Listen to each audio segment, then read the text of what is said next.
I don't know why I have to start the show every night like that, but it is now 10 o'clock p.m. on the west coast of the United States. It is now 0600 GMT. This is cBas After Dark. I got to tell you, I did not feel like I wanted to come on the air tonight. I seriously considered taking the night off. I did not do any promotion for this particular show, and it's probably stupid because this is probably going to be a really good show, given that a couple of things have happened. On Thursday night, the last time I did cBas After Dark, I had a big, long rundown planned. I still have it here.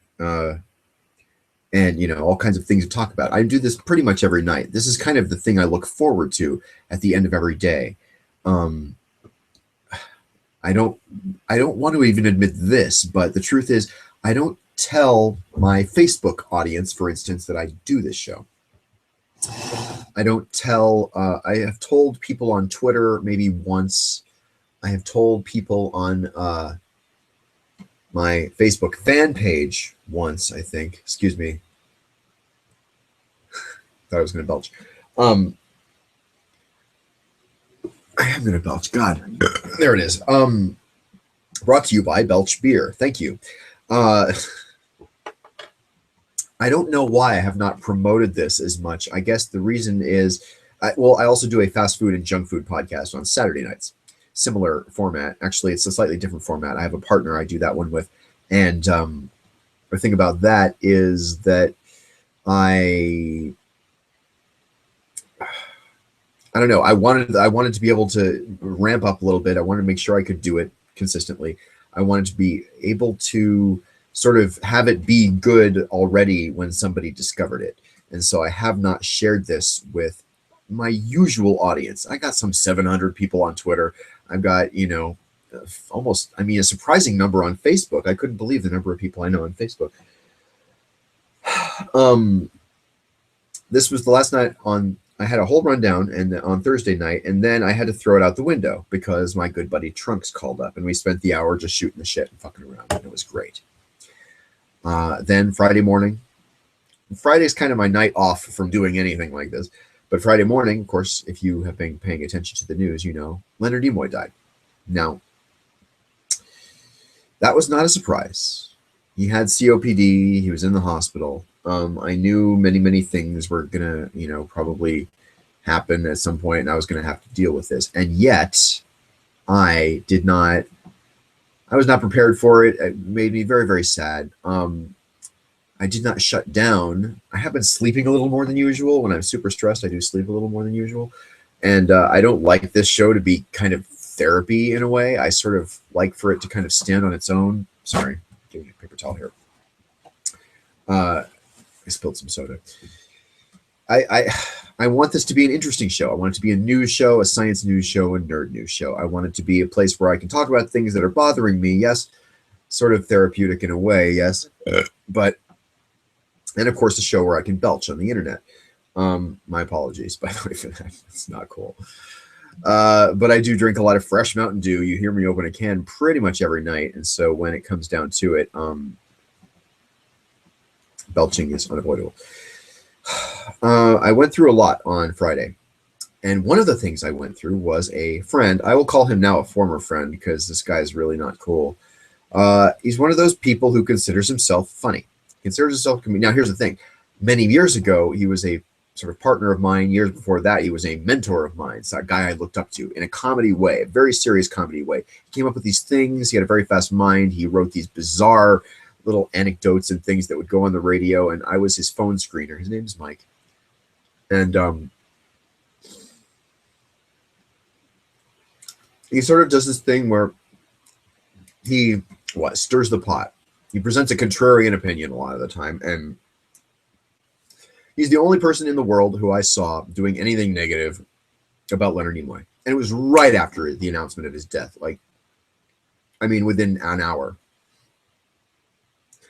And he said it was ridiculous for people to be mourning him because he played a character that did not exist. He said it was ridiculous to be mourning him because you didn't know him personally. He called it ridiculous that I was in pain. I was a friend of his for many years. I went to bat for him. I produced radio for him. I allowed him to be, he was on the very final radio show I ever did, not very final radio show I ever did, the final of my own show that I did back when I was on the radio, having my own show in San Francisco in 2013. I had him on a number of times to discuss things, to sort of do commentary. He was always a good, thoughtful guy. He doesn't like conservatives. He sees through their bullshit a lot of the time. The ones who have, not all conservatives have bullshit, but the ones that do. Very reasonable thinker for the most part. Irreverent in a way, funny. I mean, all these things I appreciate. But when he turned it on Leonard Nimoy, I got nuts. It was he reacted in an extremely inappropriate way. And he did it because I could tell. I know this guy. This is not a guy who I sort of know. This is a guy who I know deeply and personally. He has rolled around in the dirt in my backyard with my dogs. You know what I'm saying? Like, he knows my family. I know his family. Not super good, but we know each other.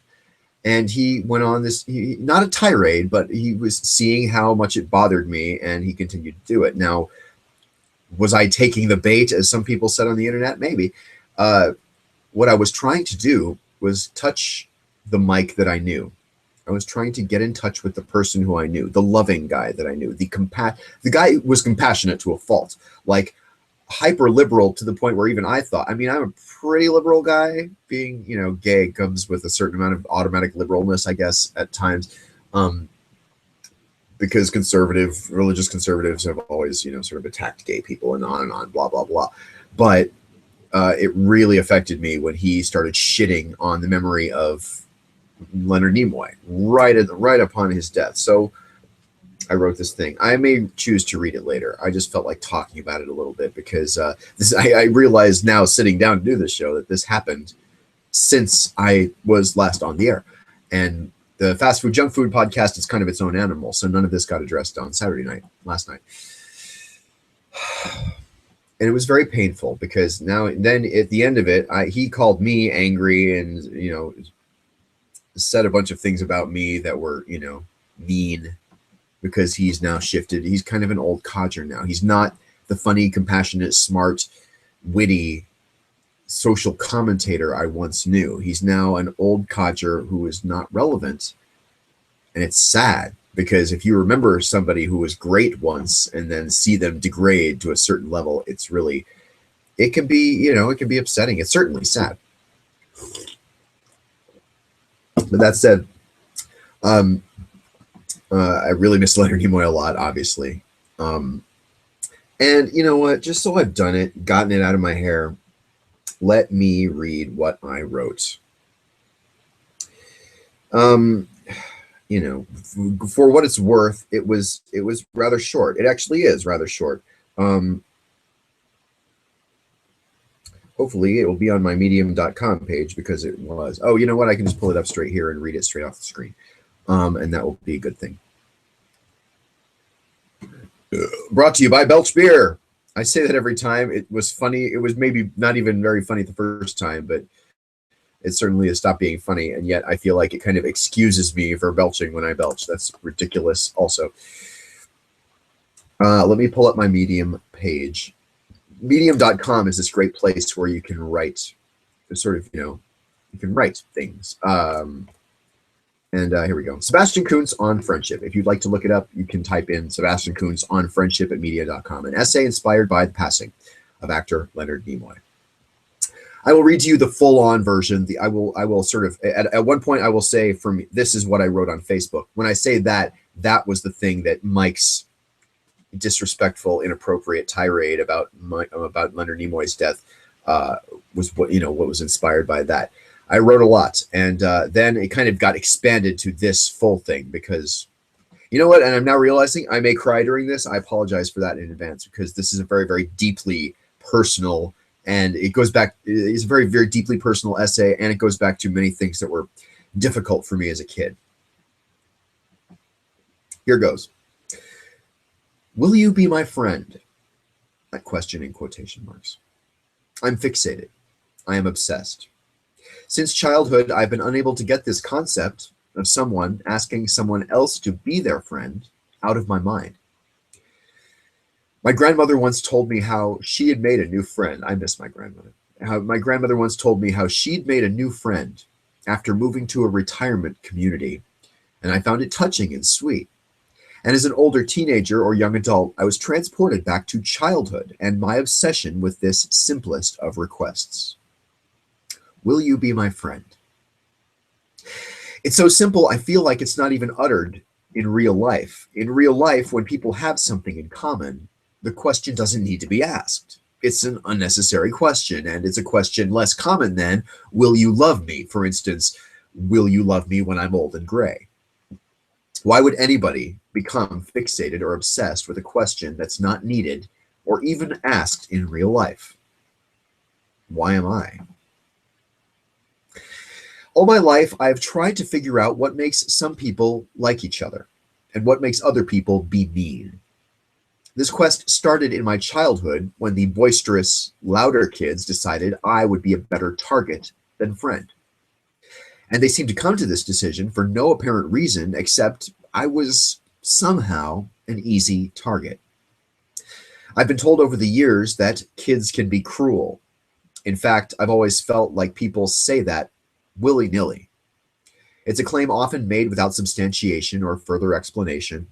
In my case, the kids made fun of my hair, my clothes, my mannerisms, yet I was not special or appreciably different in these areas. The kids laughed at me because I was skinny, because I liked robots, because of how I talked, yet I truly was exceedingly normal for the most part. It's important to note I really didn't talk in a way that was appreciably different from the other kids. I wasn't overly effeminate. I didn't have a lisp. I could read by kindergarten, I could do math ahead of my grade level, but I didn't always get the joke. I was frequently laughed at for reasons I didn't and still don't understand. But I got made fun of. I got laughed at. Frequently, and for reasons passing understanding. This apparent arbitrariness, the lack of a basis or reason for it, and the presence, frankly, of much better targets who escaped the mocking, made it very difficult to wrap my brain around then and now. It was all pretty confusing for a 5-year-old. I wasn't fashionable.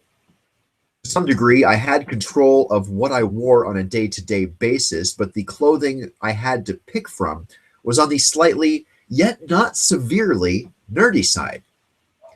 We weren't rich, but I didn't have to wear hand-me-downs. Not being into sports, I had no team shirts or team hats or any of the related regalia. I had the occasional Star Trek shirt. I had a Star Wars lunchbox. If this had been today, I would have been a happy and well-adjusted kid. But this was 1980, and while popular nostalgia holds Star Wars as awesome and cool, at the time, the kids who liked such things really were anything but, at least in my experience. This paradox of being unremarkable, yet picked on, mostly typical, yet laughed at, not different, yet made fun of, relentlessly, mercilessly, and painfully, continued through childhood. It was profoundly confusing and heartbreaking. It felt unfair in the most basic, atomic, fundamental way. There was one time a kid loudly embarrassed me for not eating the crust of my sandwich at lunch. It's not something you'd think would be teasing material, yet I was ridiculed and humiliated over it. There was the time I got laughed at for the hair product I used. I went home crying after school because they were mocking my use of mousse. Not Kramer levels of mousse, mind you, but they asked me what I used in my hair. I answered, and they erupted with laughter and the teasy rhythmic sing-song. Sebastian uses mousse to the tune of Nanny Nanny Boo Boo. The next day, I decided to head it off at the pass and went for the hairspray instead of the mousse. They called an audible and humiliated me for using hairspray that day. It was the ultimate Kobayashi Maru. There was no way to win. A single incident of peeing my pants with laughter, literally during a kickball game outside, was recounted by numerous bullies over the years, who always got a big group laugh at my expense. I'm going to deviate from the text of the article I'm reading briefly to say, most people will say, well, why didn't you just shake it off, ignore it, kind of a thing. If if ifs and buts were candy and nuts, kind of a thing. I wish I could have.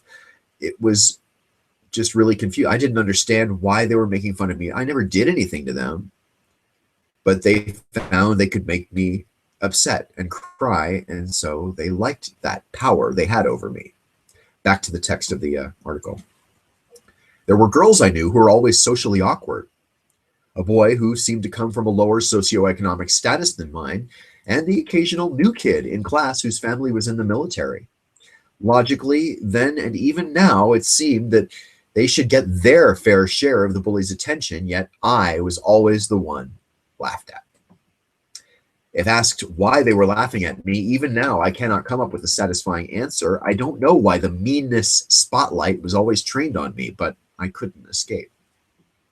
Why not talk to the adults about what we'd today call bullying? I tried. The advice I got? Just hold your head high and they won't be able to tease you. That's bullshit. There was an episode of Night Court, the NBC television sitcom from the mid-1980s, where I first recall hearing the question, "Will you be my friend?" It was a pathetic guy, as you might imagine, a minor character, one whose backstory wasn't important enough to the plot to delve into. The character asked a couple of people through the course of the half hour if they would be his friend. Predictably, the characters acted a little weirded out, uncomfortable, or irritated. The answers ranged from, no, on the nicer side, to simply walking away from him or slamming the door in his face on the meaner side. I remember wondering why this bit was supposed to be funny. Night Court wasn't known for being overly mean-spirited, yet somehow the laughter, and I had not yet realized Night Court used canned laughter rather than any sort of studio audience, was raucous. Why would this sad guy asking for someone to be his friend get laughs like that? Logically, I guess it's because you have to understand the question. Asking that question at all is a bit silly. One does not have to ask the question. If you have someone who's your friend, you don't need to ask them. And if you have someone who isn't your friend, the inverse applies and you still don't need to ask them. You can't just ask this question of someone out of the blue and reasonably expect an affirmative response. But being a child who was constantly picked on, humiliated to the point of tears over and over again, and mocked for any and every reason, whether or not it was something mockable, my brain would fairly call the question, why is that funny? Why isn't he pitied or deemed sad? And why won't someone be his friend? And why won't someone be my friend? Years later, I'd be blessed with a friend, Patrick. After that, I found Clint and Rob and Dan and Kate and Saravel and Mike and Steve and Emma and Crystal. Not much later, I would call my college roommate, the best friend I'd always wished for, Hunter. I found friends through the Rocky Horror Picture Show work that I did. I found friends through my radio career. I found a couple of friends through college. And thanks to modern social media, I've reunited with or kept in touch with many of them. I've grown apart from some of them, and I have been outright rejected for reasons I didn't always understand by a few of them. I even learned about something I had never known about or considered, the asymmetrical friendship.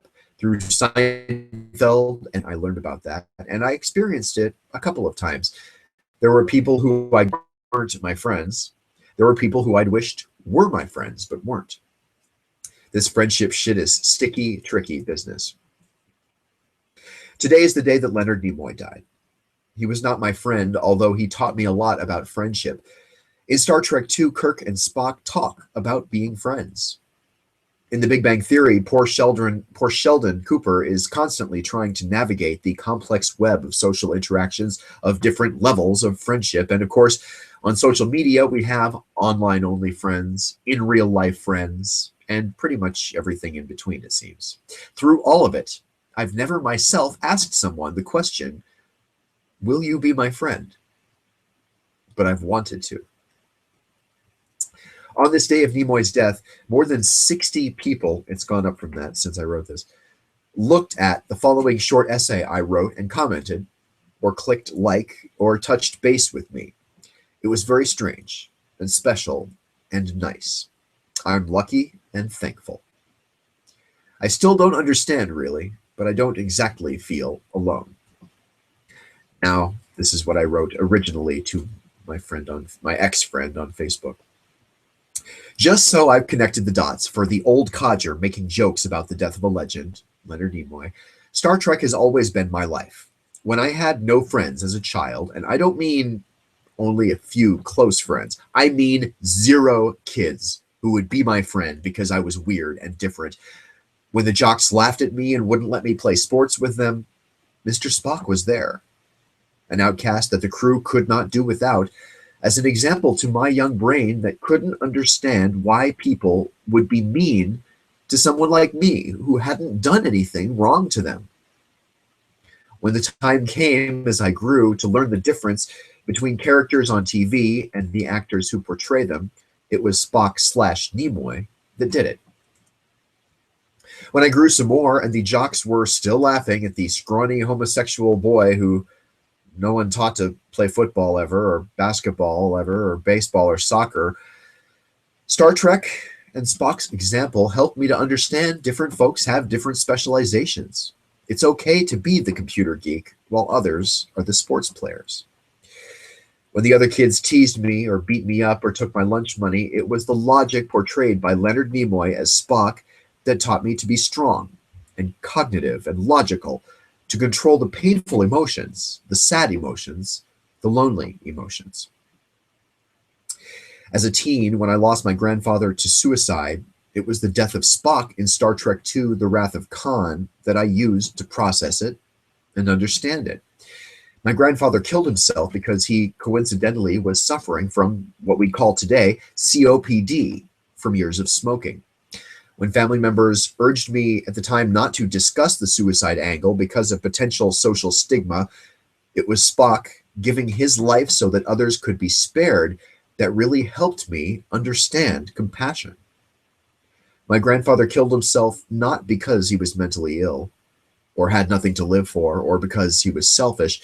He killed himself so that his family would not be saddled with the pain of watching him struggle just to breathe while lying in bed, so that his family would not suffer through hospitals and doctors and tubes and IVs and all that, so that his family would not face mind-boggling financial costs associated with the disease that would kill him slowly and painfully and expensively. None of that would have been clear to me, then or now, without the preceding knowledge that at times giving one's life so that others can be spared horrendous expenses, pain, and suffering can be a logical decision. It's hardly the effect some actor who played a character that never existed could possibly have. Sebastian Kuntz, 27 February 2015. Actually published it on February the 28th because it was finally after midnight on the 27th that I actually posted that. Thank you for letting me read that to you. I realize I went a little slow and maybe anticlimactic, but I felt like that was, I don't know, kind of what was called for. And I appreciate your indulgence in that. I didn't want to keep it all downer shit. Let's try and spice it up or make it a little bit less sad. I have my rundown here, and let's talk about. I actually had a whole bunch of really good shit to talk about the day that we were going to talk about it. For one thing, space, the new black hole. I never did have time to really go into that completely. Excuse me. Scientists discover a black hole 12 billion times more massive than our Earth's sun. Researchers in China actually spotted a supermassive black hole, which they say is 12 billion times more massive than the sun and formed around 900 million years after the Big Bang. It's larger than any of its age previously seen, according to the journal Nature. It's a dense region of space, which has collapsed in on itself in a way that means nothing, not even light, can escape it. And researchers led by teams from Peking University in China and the University of Arizona in the US said the black hole named SDSS J010013.02 was 6 times larger than its biggest known contemporaries. The existence of such black, I don't know, I mean, I could read this whole thing, but essentially I think that's a really cool thing. A black hole even bigger than Bill O'Reilly. Fascinating. All right. Yes, indeed. Let's also talk about other things that I had meant to talk about here. Oh God, I'm going to say you as if I know who you are going to love this story, because it's a wearable and it takes advantage of a form of natural energy. I can say that. It's not exactly the form of natural. It's not solar power, for instance. I charge my devices, my tablet and my phone with only solar power. But this is a story I truly love. Let me switch to it on the camera here, and you can read it along with me, because holy mother of God, how long did this take to become a thing? Finally, the article says, a wearable that lets you charge your gadgets by jacking off. For the uninitiated, jacking off is a male slang term for masturbating. The wank band creates power when moved in an up and down motion. And the tagline here is pretty funny. Start jacking on. We've all shaken a fitness tracker or two to beat the system. Now Pornhub is making a wearable just for that, shaking and beating. It's called the wank band, and it lets you charge your gadgets by jacking off. It was only a matter of time. Is this a video? Let's just see what this video has to offer. It's 2 minutes long. It's a decidedly safe for work video, according. How many hours a day you spend online and how much energy you consume in the process. It's well known how incredibly fast we run out of our natural resources, and what's worse, how much they pollute in order to create energy. All the time you spend connected, you are adding to their use. At Pornhub, we realized that by offering our users millions of hours of adult content, we are part of the problem. That's why we're going to show men how they can save the planet while doing what they do best. Pornhub presents the Wank Band, the first gadget for the wearable tech era that allows men to love the planet by loving themselves. A device that generates power by motion and adapts naturally to your routine, working during your most relaxed and self-gratifying moment of the day, and generating electricity from a natural source. Manpower. Manpower. Here's how it works. The band contains a valve with a small weight inside that generates and stores energy when moved in an up and down motion. And we all know what exercise does that move, right? Now just plug any device you need to charge into the USB port on the band. Smartphone, laptop, camera, tablet, and voila! You are creating dirty energy. Organize eco-orgies. Turn your helpless roommate into a productive person. And now, when your partner catches you in the act, you can simply say that you're just trying to save on the electric bill. The possibilities are endless. Sign up as a beta tester, and soon you'll be able to take advantage of the special rewards program we have in store for our wanking warriors. And of course, the Wank Band is 100% unisex, and it works just as well for women. Really? Ladies and gentlemen, now the power is in your hand. Pornhub. Stop jacking off and start jacking. Well, okay, that's really great. I just killed that. I did not mean to do that, but yeah, I mean, you get the idea, right? Holy mother of God, where has this been?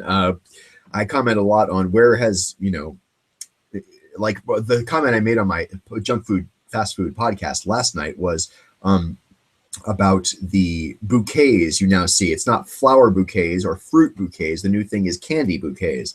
A bouquet of a Snickers bar, a Milky Way bar, a Twix, a whole bunch of candy on a bouquet, all on a stick. I'm like, that could have been around 30 years ago. This is a new technology that's like, God, its time has definitely come. Holy shit, I like that. All right, let's move on here. Net neutrality I did not talk about. I mean, I feel like anybody who is savvy or really aware of what's going on is pro what happened from the FCC.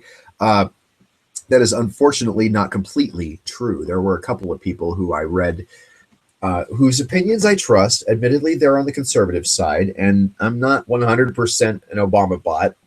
Certainly not. And I certainly don't like government interference in things. I just kind of wish they would leave it alone. Unfortunately, I also realized that in large part, certain, I don't know, groupings of human beings, shall we say, cannot be trusted. You can't just let the free market completely be free, because what happens in that case is stuff like the banking collapse of 2008, when the companies were hedging their bets against the shitty mortgages and all of that stuff. That's what happens when profit becomes so important that ethics just go out the window. That's sort of the result of completely free government hands-off approach. Is people abuse shit, and they abuse people, and other people suffer and make other people rich at the same time. And it's not right, and it's not fair. So I feel like net neutrality will ultimately be a good thing. The thing that the people who I sort of respect claim is that, what they say, that it's going to be a new thing, government mediocrity, like the power grid or whatever, that we can't trust. We can't trust the government. We shouldn't trust the government. Government regulation is bad, and this is what they say now, not what I'm saying necessarily. And it stifles the free market to the point where it's all just going to be mediocre. And the problem is that I love the idealistic thinking. In an ideal world, I would go for that, but this is not an ideal world. People do abuse other people for the sake of profit, and that would have made certain data more important than other data if people were paying, more or whatever. I don't claim to be an expert. I don't claim to like the FCC. And frankly, I don't find them to be overly effective or effectual in most cases. This is the first time I remember that they did something that I felt like was important and smart and effective, and kind of like, God damn, it's about damn time. And then there's this other story I saw. Now, this is from Mother Jones. If you are conservative, you automatically reject Mother Jones as being a liberal rag or whatever the hell.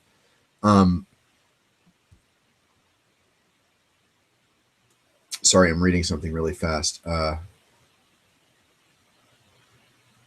Oh, right. Okay. I remember what I was going to talk about. The thing I was going to talk about on Thursday night, before I got sort of interrupted by my good friend who called in, was something else. We will talk about that maybe at some other time. And the other thing I had written down that I want to talk about: Bill O'Reilly versus Brian Williams. Brian Williams, the newsman on NBC News, who was sort of took himself off for 6 months, or was taken off, and I keep saying it wrong. He took himself off for a few days and then ended up getting suspended for 6 months because he had been inflating a story that he was on some helicopter that got shot down, when in fact he was on a helicopter behind the helicopter that got shot down. And he misremembered the story or said something about that on the news and did not repeat the story right, and ended up paying for it.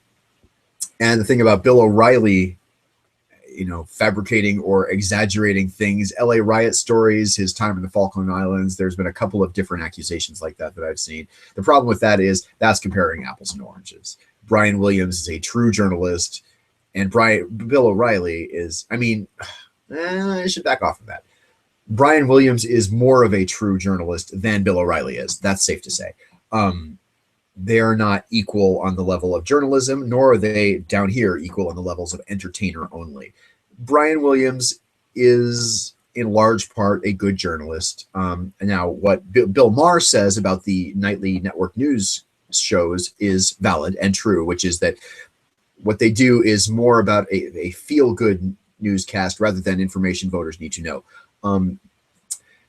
And I think that's true in large part. It is mostly feel-good stories or stuff that's not critical. I wish that, for instance, I watched a show on HBO called Vice. Now, this is a show that's in its third season. It just kicked off its third season on a story about curing cancer. But I had not seen it the first 2 seasons. They're doing kind of a marathon of it currently on one of the HBO channels, and I did tune in for some of it. That's a news show. It's more of a news magazine show, kind of in the style of 20/20 or 60 Minutes kind of a thing, where they have a topic and they talk about it for 15 minutes. And and they do their damn good work. I mean, it's not like it's shoddy journalism. It's not like it's partially meant to be comedy. The problem with saying that John Oliver and Jon Stewart are journalists, despite the fact that some people actually do get their news information kind of from those shows, there's a bit of comedy mixed in, and there's a bit of satire mixed in. And now, that's not to say it's entirely free of information. I have learned more in an actual journalistic way from John Oliver on the Last Week Tonight show on HBO than I have many times on the Brian Williams Nightly News, or the Lester Holt as he's filling in for Brian Williams kind of thing. But you got to kind of, consider the source. You got to kind of make sure you understand that John Oliver is an entertainer thoroughly. Bill O'Reilly is thoroughly an entertainer. He's up there with Rush Limbaugh. The problem with what Rush Limbaugh fans make a mistake of is considering him to be a journalist. Or, he's what Jon Stewart talked about, Bill O'Reilly, the no spin zone, Fox News, fair and balanced. It's like they're saying exactly what they aren't, and they're making it their slogan. Like, that is laugh out loud hilarious and bullshit in every real way. But back to the FCC and net neutrality thing for a moment. Let me bring up this article and let you see it as well. And I said it was from Mother Jones. I already sort of commented that, you could say that that's not journalism in the same way I was saying other things are not journalism. But let's go ahead and talk about the article that I saw, which was the other things that scientists did. The other things the FCC did besides just approve net neutrality. They were allowing some cities and towns to set up and expand municipal internet services, overruling state laws which had been put in place to block such efforts. Essentially, this is Google Fiber, right? The commission granted petitions by Chattanooga, Tennessee, and Wilson, North Carolina, to overturn state laws which restricted the ability of the communities there to offer broadband. 20 states have passed such laws. The vote was 3-2. It was along party lines. Go figure. The decisions don't affect the other states, but they do set a precedent for consideration of similar petitions in the future. It's a step toward creating more competition for broadband internet, and this author thinks it's as important as net neutrality regulations. And in fact, this person is also saying it's worth noting the FCC net neutrality decision could also end up stimulating more broadband competition because net neutrality depends on regulating broadband providers under Title II of the Telecommunications Act, meaning that companies like Google, which are trying to set up their own high-speed networks, can do it more cheaply.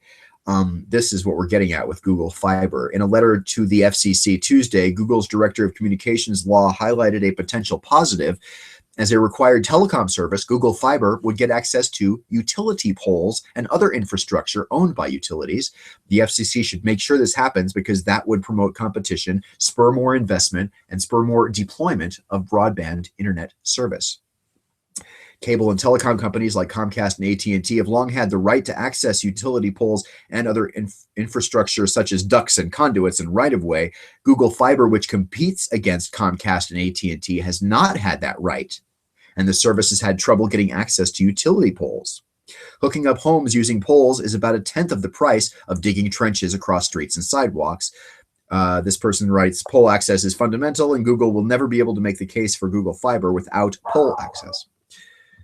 God, there's dogs driving me nuts out there. Anyway, that's something that did not get mentioned much on the news at all, and I think that's really important to say. So that's a good story as well. I was not even going to come on the air. Oh, I did want to say one thing. Modern Family. Are you a fan of the Modern Family like I am? I love Modern Family to the point where I can't turn it off. Every time they do a little marathon of it on the USA channel or something, I can't stop watching. I love Modern Family. I'm a big fan of Ed O'Neill from the days of Married with Children, Sofia Vergara, obviously sexy, obviously hilarious. And the rest of that cast is just solid as a drum. I saw the only place I've ever seen Ty Burrell, the dad who plays Phil Dunphy on the show, was on one guest star role, and it was a very brief role. I think it was maybe even only one scene in The West Wing.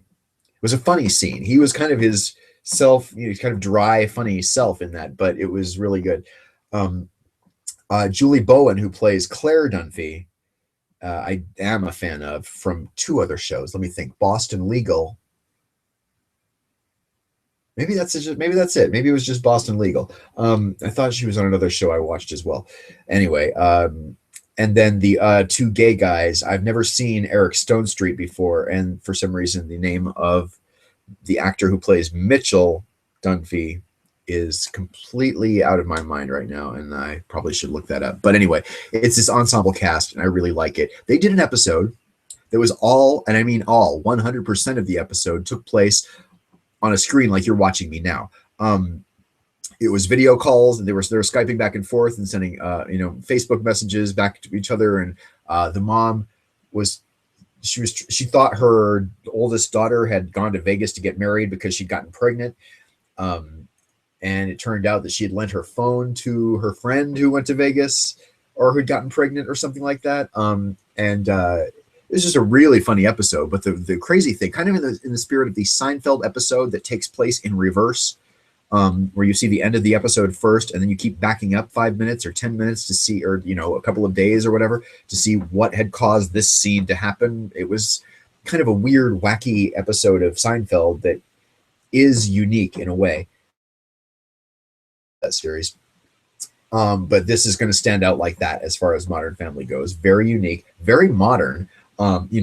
You what you see is like the mom, you see her picture, and then you see the picture kind of shrink down into the corner while she's Skype calling her dad, video calling her dad. And then what you see is the video of her dad's phone, but he picks it up like this, right? So you see like blackness or kind of the side of his face. You get a picture of his ear, very, very, very close up.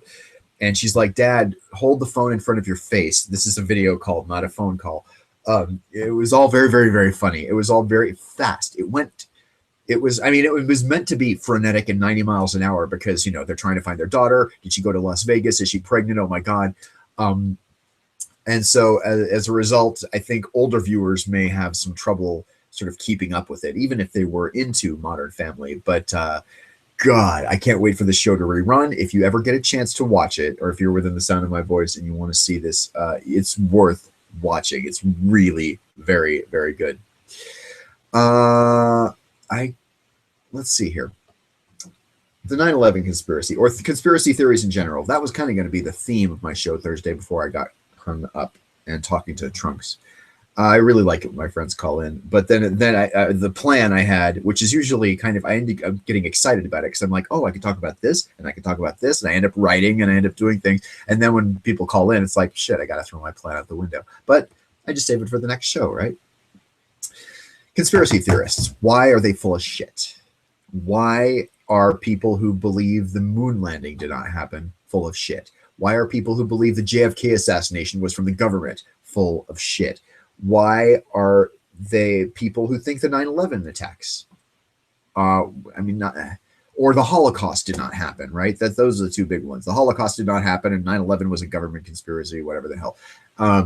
Nanothermite, super thermite, I went finally. Here's the thing, is even sort of discussing it with these people is an exercise in futility, because you can't ever satisfy them. They're unsatisfiable.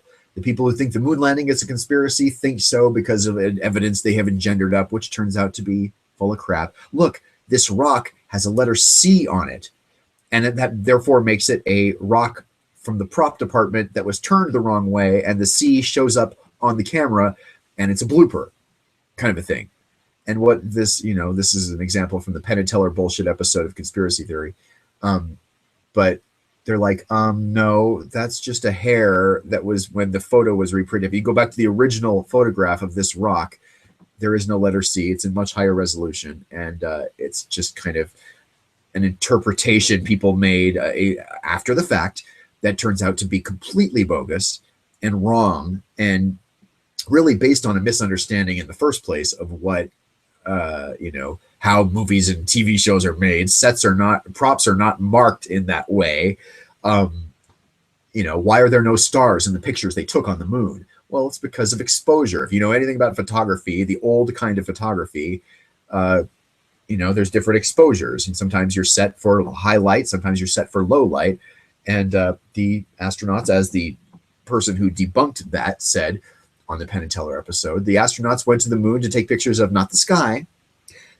They went to the moon to take pictures of, yes, the moon. So when you're seeing these photographs of the moonscape and a black sky with no stars, It's because the camera was set that way, you know.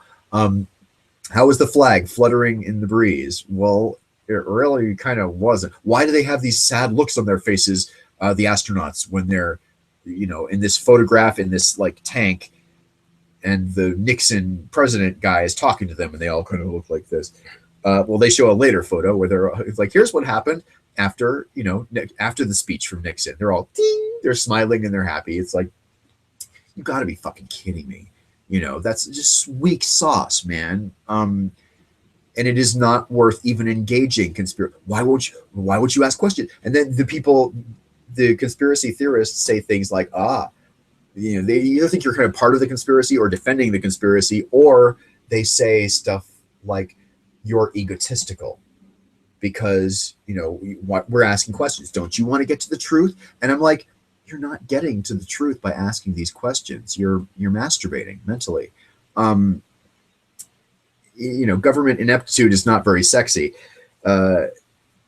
Conspiracy theorists get very hard and erect, mentally speaking, when, you know, the government needed an impetus to go to war, and war is good business after all, and they generate these things like thermite and super thermite, and, you know, I all of that shit has been completely debunked to my satisfaction. I did read a little bit about nanothermite or whatever the hell that this person said, and it doesn't make me complicit to say that what the reports actually say from the people who investigated this stuff is that no, this did happen the way that, you know, it's not very sexy, it's not very interesting, but it's what it doesn't mean I have blinders on. It doesn't mean I'm not questioning the truth. It means that I'm not wasting my time asking the wrong questions.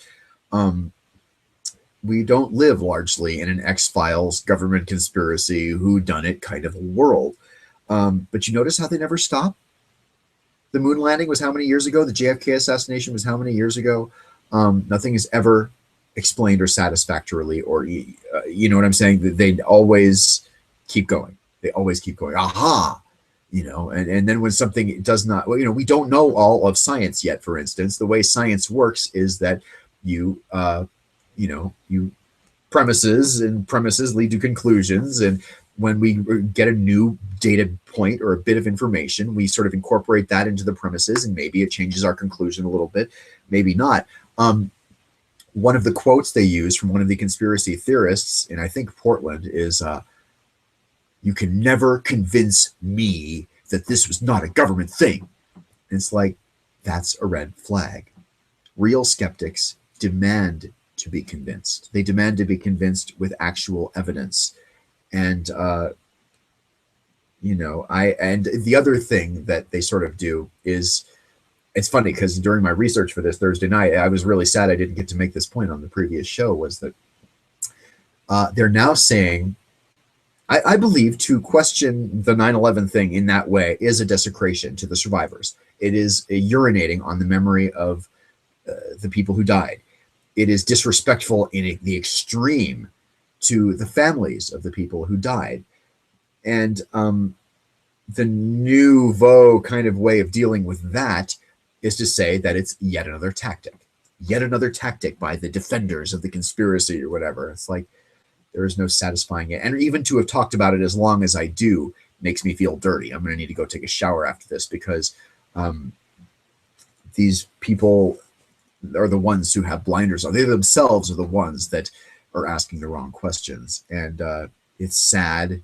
And it's, you know, now the funny thing is, in the Trekkie chat room, when I said I was a big fan of this Citizen 4 movie and was, I find Edward Snowden to be a hero, the reaction from these conspiracy theorists is, oh, I'm surprised, cBas. I'm surprised you would have liked that. You know, they think of me as a government defender because I believe the government account of what actually happened.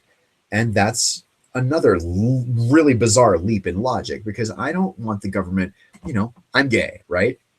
We all know the trials and tribulations gay people have gone through, and, you know, being arrested, being beat up for it, all that stuff.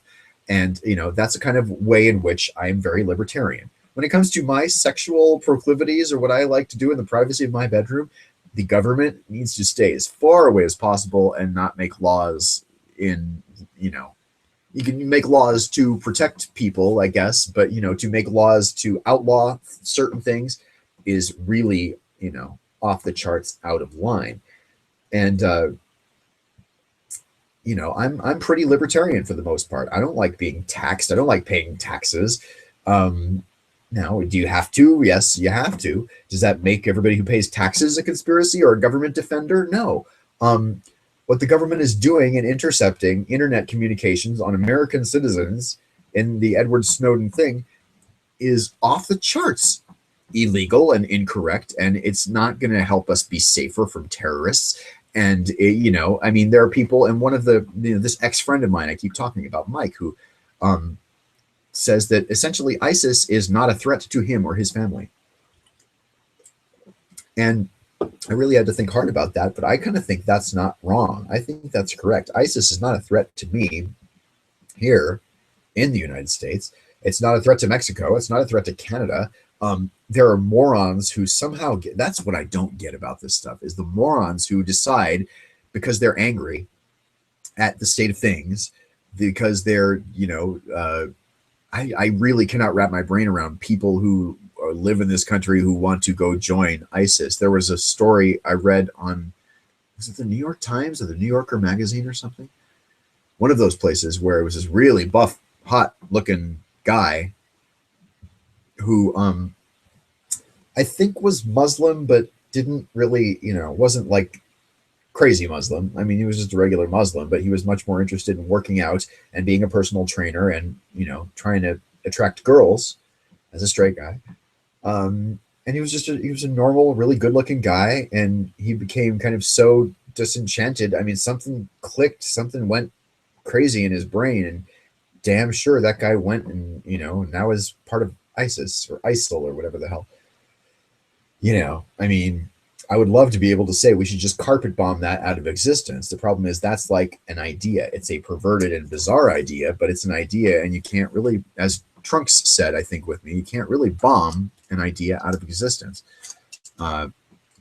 It's sort of like weeds. What was the thing I heard about weeds? And I think it was in a religious context in a Christian sermon. It might have even been like a pastor who I heard when I was like back in the days when I was going to church as a kid. But it was not one of the crazy Christian pastors. He was like one, it was like my grandma's church, and grandma wanted to take us to church and whatever. And he was talking about weeds in a garden. And the way he said to deal with weeds in the garden was not to keep pulling them up individually when they popped up. It was to grow the garden so thick with the stuff you wanted it to be that the weeds didn't have a place to grow. I'm not getting that right. How did that go? I can't really, and I don't like to sort of doggy paddle and try to think of things on the air live like this, but I think that's what it was. It's not, it's better to, you know, grow your garden thickly and lushly and eliminate weeds in that way rather than to individually try to do that or something. I don't know.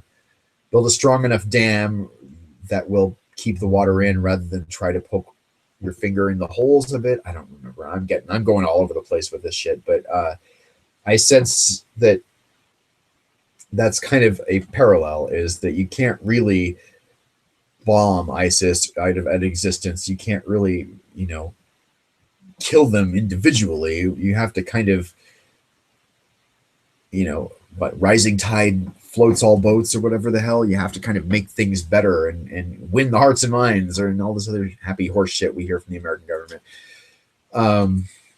Is it happy horse shit? I don't know. There's many more things I don't know than I do. I wasn't even feeling like I wanted to be on the air tonight, and thank you for watching. If you are watching, I didn't really promote this anywhere. Maybe that's where I'll wrap up. I know what I'll do. I was gonna end it early, but let's look at the analytics really fast, because that's the other thing that kind of makes me really happy, is to see that people are actually watching this shit. I can't fathom it. Like I say, I don't really know why people watch, but it is strange to me that.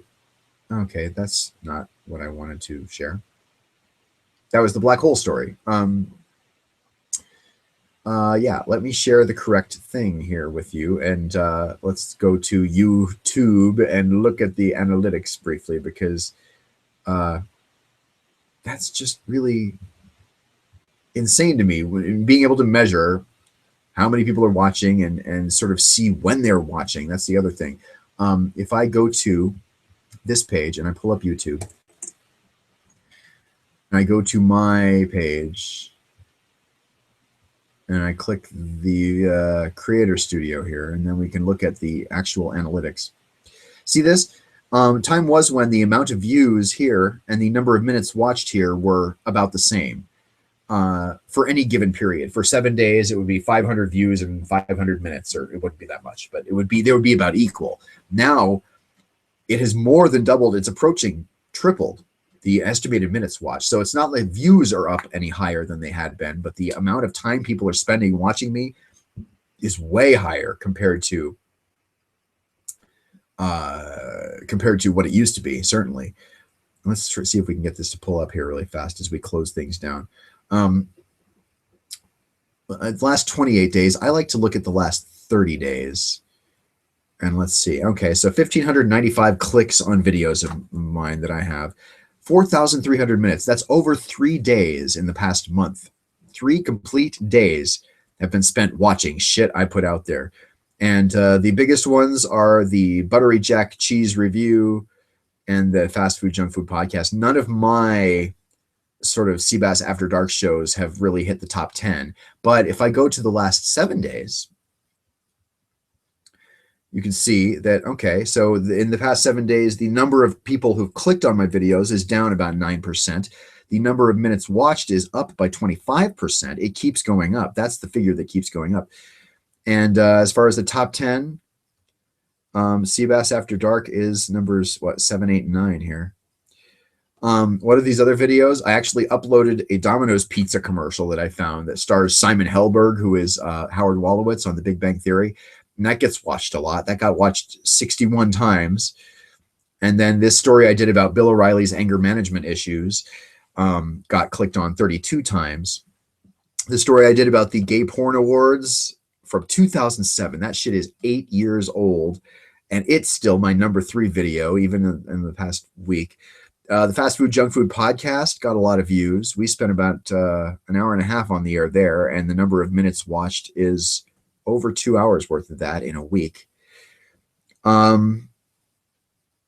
mean, I just love playing with this. I love looking at it, and I love seeing that, holy God, I can't believe that people are watching. And then the other thing that's really interesting, if you go back to, come on, the real time, I can actually see in real time who is watching my shit. Did I click it? Will it go? Please go. There we go. Yeah, so the 24 hours ago, 12 people watched the Fast Food Junk Food Podcast live. One person watched it after the fact. 2 or 3 other people watched it after the fact. People watch these test videos. Me and Sarah kind of testing our stuff out, trying to figure out how the cameras work and so on. And what's below that? Anything? I guess not. Well, suffice it to say, these tools. Oh, cBaS After Dark, I guess, got a view or 2. That's the one from Thursday where Trunks joined me, my buddy from South Carolina. And I do think he's going to come back on with me because that was an awful lot of fun. It is 10:59 on the west coast of the United States. It is 06:59 GMT. This is cBaS After Dark for the 1st of March. Make it a great Monday. Hopefully I'll have a little bit less angst and sadness and shit to bring to you tomorrow, and we'll have a lot more fun. As always, you can drop me a line. 310-776-COONS is my phone number. 310-776-5869 if you want to call or text. cBas Coons, cBasKunz @gmail. And or you can just comment here on YouTube or Google+, and we will see you next time. Make it a great week, everyone. This is cBas After Dark. Good night. I said good night.